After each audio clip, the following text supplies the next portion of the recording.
I've heard somebody come to my high school and speak, and then right after we like kind of made fun of her and went and smoked a blunt anyway.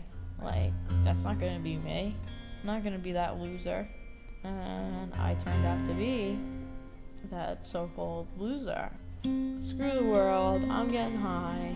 I don't want to think about anything. I don't care. I don't care. I don't care. I don't care. That was like my big slogan. I don't care.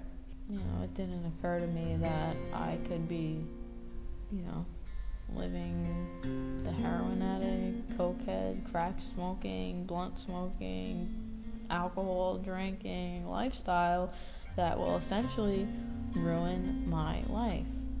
So if I could take back and go and start high school over, I would go back and start high school over and not hang out with the people that I did hang out with, because we were all, you know, dirtbags and we were cool.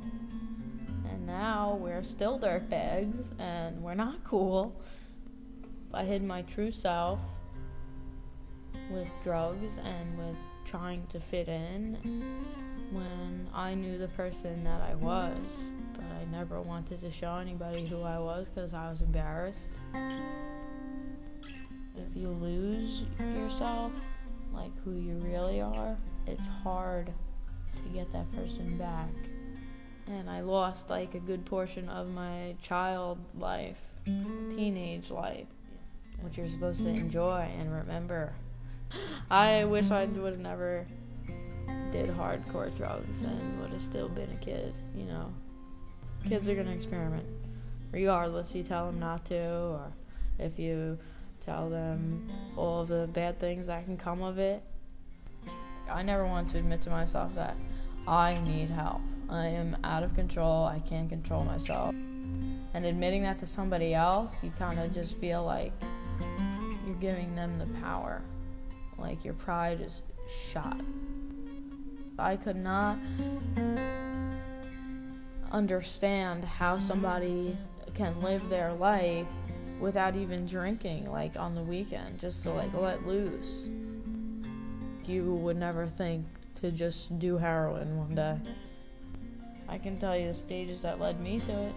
Smoking a blunt every day after school, during school, cutting class, drinking on the weekends, every weekend.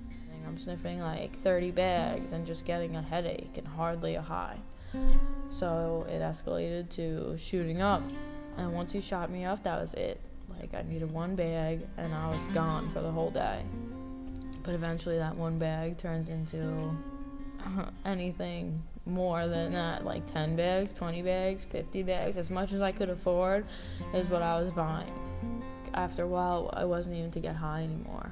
It was just to be normal, like function, daily life, regular people, like be able to work, be able to get out of bed in the morning, because you can't stop, and no matter how much you tell them you're going to, it's all lies, and they feel betrayed because you've lied and lied and lied and lied so much that, like, the truth, you don't even know, you don't yourself don't even know what the truth is anymore.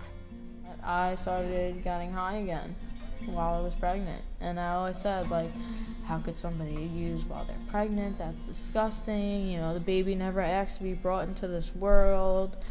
Why would somebody do that? I had no money, no job, got fired from my job, stopped going to school. My mother was sick with cancer, so she wasn't like enforcing any rules, and even if she tried to, I was just nasty. I didn't care what anybody said. And I found myself at the hospital when they pulled the plug, and everybody was crying, and I kind of had to like force myself to cry. All I remember is at the end, I said, yeah, I'm a junkie, to this whole room of people that were at my mom's wake, and I said, yeah, I'm a junkie, and I made one promise to her, and that was to get clean and get my life back. How do I know I'm gonna be an addict? You know, not even a scientist can answer that question. I don't know. You don't know.